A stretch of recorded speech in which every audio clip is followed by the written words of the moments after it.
নমস্কার বন্ধুরা, job updates and news চ্যানেলের পক্ষ থেকে তোমাদের সকলকে জানাই স্বাগত। তো বন্ধুরা, আজকে আমি কথা বলবো কলকাতা মেট্রো রেল কর্পোরেশন লিমিটেডের পক্ষ থেকে বের হওয়া সম্পূর্ণ একটি নতুন বিজ্ঞপ্তি নিয়ে তোমাদের সাথে আলোচনা করব। এটা কিন্তু একটি নতুন আপডেট, রিসেন্ট একটি নোটিফিকেশন, যেখানে পশ্চিমবঙ্গের প্রত্যেকটি জেলা মানে 23 জেলার যে কোনো প্রান্ত থেকেই ছেলে মেয়ে প্রত্যেকেই আবেদন জানাতে পারবে।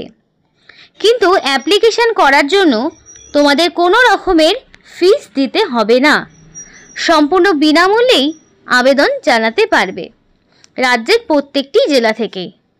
এবং তোমাদের এখানে সরাসরি ওয়াক ইন ইন্টারভিউর মাধ্যমে যোগ্য প্রার্থীকে বাছাই করে নেওয়া হবে এবং তার জন্য তোমাদের কোনো রকমের রিটেন টেস্ট দিতে হচ্ছে না। তো উইদাউট ফিস এবং without written examination Kolkata metro rail কর্পোরেশনের লিমিটেড পক্ষ থেকে নতুন যে বিজ্ঞপ্তি জারি হয়েছে, সেখানে প্রত্যেকের জন্য খুব ভালো সুযোগ রয়েছে অ্যাপ্লিকেশন করার। তো সম্পূর্ণ ভিডিওটি যদি তোমরা দেখো তাহলেই বুঝতে পারবে যে ইনফরমেশনটি কতটা গুরুত্বপূর্ণ হতে চলেছে। তো সমস্ত ডিটেলস বলার আগে প্রত্যেকের কাছে একটাই রিকোয়েস্ট জানাবো যে যারা এখনও আমাদের এই চ্যানেলটিকে সাবস্ক্রাইব করোনি তারা ঝটপট চ্যানেলটিকে সাবস্ক্রাইব করে পাশে থাকা বেল আইকনটি ক্লিক করে দিও, যাতে করে পরবর্তী সমস্ত ইনফরমেশন পেয়ে যেতে পারো। তো চলো বন্ধুরা, দেরি না করে এবার অফিসিয়াল নোটিশ নিয়ে বিস্তারিত আলোচনা তোমাদের সাথে শুরু করব। তার আগে বলি, এটা হচ্ছে official website Kolkata metro rail কর্পোরেশনের, যেখানে কেরিয়ার অপশনে আসবে তাহলেই তোমরা সমস্ত রকমের নোটিফিকেশনগুলো পেয়ে যাবে এবং এখান থেকেই নতুন নোটিফিকেশান ডাউনলোড করে মানে যেই নোটিফিকেশান নিয়ে আজকে আলোচনা করব সেইটা সম্পর্কে বিস্তারিত জেনে নিয়ে তারপরে অ্যাপ্লিকেশন করবে। তো সরাসরি আমিও নোটিফিকেশান ডাউনলোড করে এবার দেখাবো। তো বন্ধুরা দেখো, নোটিফিকেশানটা একদম রিসেন্ট, যেটা কলকাতা মেট্রো রেল কর্পোরেশন লিমিটেডের পক্ষ থেকে জারি হয়েছে এবং নোটিফিকেশান 6 তারিখে আউট হয়েছে, মানে 6/11/2024 নোটিফিকেশান আউট হয়েছে। আর এখানে নোটিফিকেশনের নাম্বারও দেওয়া রয়েছে, এই নাম্বার দিয়েও যদি তোমরা সার্চ করো ক্রমে তাহলেও কিন্তু পেয়ে যাবে, পিডিএফটা ডাউনলোড করতে পারবে। তো এখানে নিয়োগটি যদি তোমরা নোটিফিকেশন ডাউনলোড করতে হয় www.kmrc.in এই অফিসিয়াল ওয়েবসাইটটা তোমাদের ফলো করতে হবে এবং এই অফিসিয়াল ওয়েবসাইটের লিঙ্ক তোমাদেরকে ভিডিও ডেসক্রিপশন বক্সে দিয়ে দেবো। তো দেখো, এখানে 6 তারিখে নোটিফিকেশন আউট হয়েছে, 6/11/2024, মানে একদম নতুন একটি নোটিফিকেশন। এবার এখানে তোমাদের জানাবো অ্যাপ্লিকেশন করার লাস্ট ডেট কি রয়েছে। তো দেখো, অ্যাপ্লিকেশন তোমাদের 5/12/2024 মানে 5th ডিসেম্বরের মানে 5th ডিসেম্বরে তোমাদেরকে অ্যাপ্লিকেশন করতে হবে, মানে এর মধ্যে অ্যাপ্লিকেশন করতে হবে। 5th ডিসেম্বরের পরে তোমরা না কোনো রকম সুযোগ পাবে, না তোমাদের কোনো রকম এডিটের কোনো ব্যাপার থাকবে, এগুলা কিছুই তোমরা করতে পারবে না। তাই অ্যাপ্লিকেশন যখন করবে একদম নির্ভুলভাবে অ্যাপ্লিকেশন করবে, কারণ কি পরিষ্কার বলা রয়েছে অ্যাপ্লিকেশন রিসিভ লেট যদি এই 5 তারিখের পরে অ্যাপ্লিকেশন তোমরা পাঠাও কিংবা ইনকমপ্লিট অ্যাপ্লিকেশন থাকে, তাহলে সমস্ত অ্যাপ্লিকেশনই তোমাদের বাতিল হয়ে যাবে। তাই এখানে অ্যাপ্লিকেশন করার সময় অবশ্যই সেই জিনিসটা মাথায় রাখবে যাতে কোনো রকমের ভুল ত্রুটি তোমাদের না হয়। যেহেতু অফলাইন অ্যাপ্লিকেশন এবং অ্যাপ্লিকেশন ফর্মটি তোমরা কিভাবে পূরণ করবে সেটা তোমাদেরকে দেখাবো। তো দেখো, এখানে তোমাদের পরিষ্কার বলা রয়েছে অ্যাপ্লিকেশন প্রসিডিওরটা। তো অ্যাপ্লিকেশন প্রসিডিওরের জন্য তোমাদের একটা বায়োডাটা একটা বায়োডাটা তৈরি করতে হবে। তো বায়োডাটাটা কেমন হবে? তোমাদের অবশ্যই নিজেদের নাম থাকবে, বাবার নাম থাকবে, ডেট অফ বার্থ থাকবে, পোস্টাল অ্যাড্রেস থাকবে, ডিটেলস কোয়ালিফিকেশন থাকবে, মেল অ্যাড্রেস থাকবে, ফোন নাম্বার থাকবে, যদি কোনো এক্সপিরিয়েন্স থাকে তাহলে সেগুলো থাকবে। তো এইটা দিয়ে একটা বায়োডাটা তৈরি করবে এবং এই বায়োডাটা তৈরি করতে গেলে যে কোনো অনলাইন ক্যাফেতে গেলেই তোমাদের কিন্তু এই বায়োডাটাটা তৈরি করে দেবে। তো এই বায়োডাটাটা তৈরি করার পরে সেই ফর্মটি তোমরা ফিল আপ করে, মানে জাস্ট খালি ফর্মগুলো ফিল আপ করে নিয়ে এলে, তারপর চাইলে তুমি হাতে কলমেই সেই কলামগুলোকে ফিল আপ করতে পারো বা সম্পূর্ণটাই তুমি বায়োডাটাটা কম্পিউটারাইজ করতে পারো, অসুবিধা নেই। এবং এর সঙ্গে যদি বর্তমানে কোনো পোস্টের সাথে যুক্ত থাকো তাহলে সেই সমস্ত ইনফরমেশন দিতে হবে। করে এখানে যে ঠিকানাটা রয়েছে এবং কোন পোস্টের জন্য তুমি অ্যাপ্লিকেশন করছো সেটা এনভেলপের ওপরে অবশ্যই দিতে হবে এবং প্রপার চ্যানেল মানে এখানে যে নির্দিষ্ট অ্যাড্রেস রয়েছে সেইটা তোমাদের দিতে হবে। তো এই যে ডকুমেন্টসগুলো তোমাদের দিতে হবে, যেমন ধরো তোমার এজ প্রুফ দিতে হচ্ছে, কি কি ডকুমেন্টস দিতে হবে একটু দেখে নাও। তো অবশ্যই এজ প্রুফ দিতে হবে। তো এজ প্রুফ হিসাবে তুমি চাইলে মাধ্যমিকের অ্যাডমিট, মার্কশিট, সার্টিফিকেটের মধ্যে যে কোনো একটি দিতে পারো এবং সমস্ত রকম এডুকেশনাল কোয়ালিফিকেশন একদম মাধ্যমিক, তারপরে তোমার উচ্চ মাধ্যমিক, দেন গ্র্যাজুয়েশন, তো অল ওভার সমস্ত রকম ইনফরমেশন তোমাকে এখানে ইনপুট করতে হবে। আর তার সাথে সেলফ অ্যাটাস্টেড সমস্ত রকম ডকুমেন্টসগুলো দিয়ে দেবে।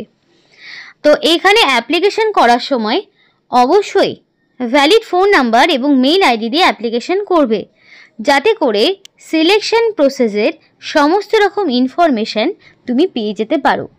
কারণ কি, এদের পরবর্তীতে শর্টলিস্টেড ক্যান্ডিডেটকেই ওয়াক ইন ইন্টারভিউর জন্য ডাকা হবে।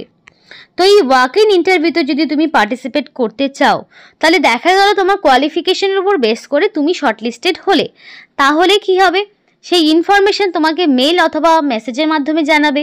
তো সেটা যদি তোমাদের অ্যাক্টিভ না থাকে তাহলে সেই মেসেজ কিন্তু তোমরা পাবে না। এবার এর মধ্যে একটা বিষয় বলে রাখি, অনেকে মনে করতে পারো যে যেহেতু রিটেন টেস্ট নেই তো তার জন্য এটা হয়তো ফলস ইনফরমেশন। তো একটা কথা বলে রাখি, সম্পূর্ণ অফিসিয়াল ওয়েবসাইটের নোটিফিকেশান নিয়েই কিন্তু তোমাদের সাথে ডিসকাস করা হয়। তো তোমরা চাইলে একবার অফিসিয়াল ওয়েবসাইটটা নিজেরা যাচাই করে নিতে পারো, কারণ আমাদের কাজই হচ্ছে নির্দিষ্ট সময়ের মধ্যে সঠিক সময়ে সঠিকভাবে অ্যাপ্লিকেশন তোমাদের সামনে নোটিফিকেশান নিয়ে আলোচনা করা। তো এবার তোমাদের কাজ হচ্ছে সেটা যাচাই করে তারপরে তোমাদের কোয়ালিফিকেশান অনুযায়ী সেখানে অ্যাপ্লিকেশন করা, এটাই হচ্ছে তোমাদের কাজ। আর সেজন্যই নিজেরা একবার যাচাই করবে, তারপরে অ্যাপ্লিকেশন করবে। আর এখানে যে সমস্ত ডকুমেন্টসগুলো চাওয়া হয়েছে, মানে এজ প্রুফ দিয়ে দিলে অ্যাড্রেস প্রুফও তোমাকে দিতে হবে। তো অ্যাড্রেস প্রুফ হিসাবে আধার কার্ড, ভোটার কার্ড এগুলো তুমি দিয়ে দিতে পারো, বা রেশন কার্ড এগুলো দেবে। সমস্ত রকম এডুকেশনাল কোয়ালিফিকেশন একদম মাধ্যমিক থেকে স্টার্ট করবে, মাধ্যমিক দিয়ে দিলে তারপরে উচ্চ মাধ্যমিক, তারপরে গ্র্যাজুয়েশন, সমস্ত ডকুমেন্টসগুলো দিয়ে দেবে। অবশ্যই সেলফ অ্যাটাস্টেড করবে, আর সেলফ অ্যাটাস্টেড ছাড়া ডকুমেন্টসে কিন্তু কোনো রকম ভ্যালু নেই। এবার সেলফ অ্যাটাস্টেডটা কি? সেলফ অ্যাটাস্টেড হচ্ছে তোমাদের জেরক্সের নিচে নিজেদের রানিং হ্যান্ডরাইটিংয়ে ফুল সিগনেচার উইথ ডেট, তাহলেই তোমাদের সেলফ অ্যাটাস্টেড কমপ্লিট। তো সেইটা করে তারপরে তোমাকে একটা এনভেলপে ভরে, সিল এনভেলপে ভরে, অবশ্যই প্রথমে একদম এনভেলপের ওপরে অ্যাপ্লিকেশন করার এনভেলপের ওপরে একদম লিখে দেবে যে কোন পোস্টের জন্য তুমি অ্যাপ্লিকেশন করছো। এবং এখানে যে বয়সটা চাওয়া হয়েছে সেটা পরিষ্কার বলা হয়েছে যে 55 বছর, কারণ এখানে যাদের এক্সপিরিয়েন্স রয়েছে বা যারা নন এক্সপিরিয়েন্স রয়েছে প্রত্যেকে আবেদন করতে পারবে। তো সেই কারণে এখানে বয়সটা রাখা হয়েছে ঊর্ধ্বসীমা 55 বছর। আর এখানে মিনিমাম তোমাদের 18 বছর থেকে ম্যাক্সিমাম 55-র মধ্যে যাদের বয়স রয়েছে তারা কিন্তু আবেদন করতে পারবে। যেহেতু বয়সটা অনেকটাই রাখা হয়েছে, সুতরাং আর এক্সট্রা করে কোনো রকম বয়সের ছাড় কোনো রকম থাকছে না। কিন্তু তোমরা যে ক্যাটাগরিতে বিলং করো সেই ক্যাটাগরি যদি তোমাদের ভ্যালিড কাস্ট সার্টিফিকেট থাকে অবশ্যই সেটা প্রোভাইড করবে। এবং নিয়োগটি তোমাদের কলকাতা মেট্রো রেল কর্পোরেশন লিমিটেডের পক্ষ থেকে general manager signal and telecom এই পোস্টে তোমাদের নিয়োগ করা হচ্ছে। মানে কলকাতা মেট্রো রেলের ম্যানেজার, জেনারেল ম্যানেজার পোস্টে তোমাদেরকে নিয়োগ করা হচ্ছে।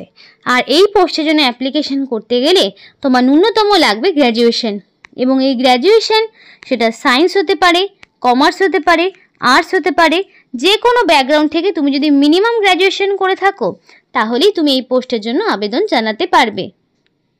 এবং নোটিফিকেশানে কিন্তু কোনো রকম বায়োডাটা অ্যাটাচ করা নেই। এখানে আরও একটি পোস্ট রয়েছে, দেখো, একটা হচ্ছে জেনারেল ম্যানেজার, একটা হচ্ছে অ্যাডিশনাল জেনারেল ম্যানেজার। এটাও সিগন্যাল অ্যান্ড টেলিকম এই ডিপার্টমেন্টে নিয়োগ করা হচ্ছে। তার মানে কি 2 রকমের পোস্ট রয়েছে। এক্ষেত্রেও তোমার গ্র্যাজুয়েশন লাগবে, যে কোনো রেকগনাইজ ইউনিভার্সিটির আন্ডারে, সায়েন্স, কমার্স, আর্টস যে কোনো ব্যাকগ্রাউন্ড হতে পারে। এবং প্রত্যেকটি পোস্টের ক্ষেত্রে অ্যাপ্লিকেশন করার জন্য অবশ্যই তোমার মেন্টালি সাউন্ড এবং ফিজিক্যালি ফিট হতে হবে। এবং এই পোস্টের ক্ষেত্রেও ম্যাক্সিমাম এজ লিমিট 55 রয়েছে, মানে মিনিমাম 18 থেকে ম্যাক্সিমাম 55। এবং 1/7/2024 এই তারিখ অনুযায়ী তোমাদের বয়সটাকে হিসাব করা হবে। এবং এই পোস্টের ক্ষেত্রে অ্যাপ্লিকেশন করার লাস্ট ডেট ডিসেম্বরের 5 তারিখ। তো কোনো রকম ইনকমপ্লিট অ্যাপ্লিকেশন করবে না, যেভাবে বললাম সেভাবেই অ্যাপ্লিকেশন করার চেষ্টা করবে। অফিসিয়ালি এরা কোনো রকমের বায়োডাটা ফর্ম দেয়নি, বায়োডাটা ফর্মটা তোমরা নিজেরাই তৈরি করতে পারবে যে কোনো ক্যাফেতে গেলে। আর এইখানে 5 তারিখের মধ্যে বাই পোস্টে অ্যাপ্লিকেশন করার চেষ্টা করবে। এখনও যেহেতু তোমাদের হাতে অনেকটাই সময় রয়েছে, তাই দেরি না করে নির্দিষ্ট সময়ের মধ্যে অ্যাপ্লিকেশন কমপ্লিট করে ফেলো। তার জন্য তোমাদের কোনো রকমের ফিস দিতে হচ্ছে না, কাউকেই কোনো রকম ফিস দিতে হবে না, সব ক্যাটাগরির জন্যই সুযোগ রয়েছে, ছাড় পাচ্ছ। তো এই ছিল আজকে সম্পূর্ণ ভিডিও। ভালো লাগলে অবশ্যই লাইক এবং চ্যানেলটিকে সাবস্ক্রাইব করে আমাদের সাপোর্ট করো, আমাদের সাথে থেকো, পাশে থেকো। আর ভিডিওটি সম্পূর্ণ দেখার জন্য তোমাদের সকলকে জানাই অসংখ্য ধন্যবাদ।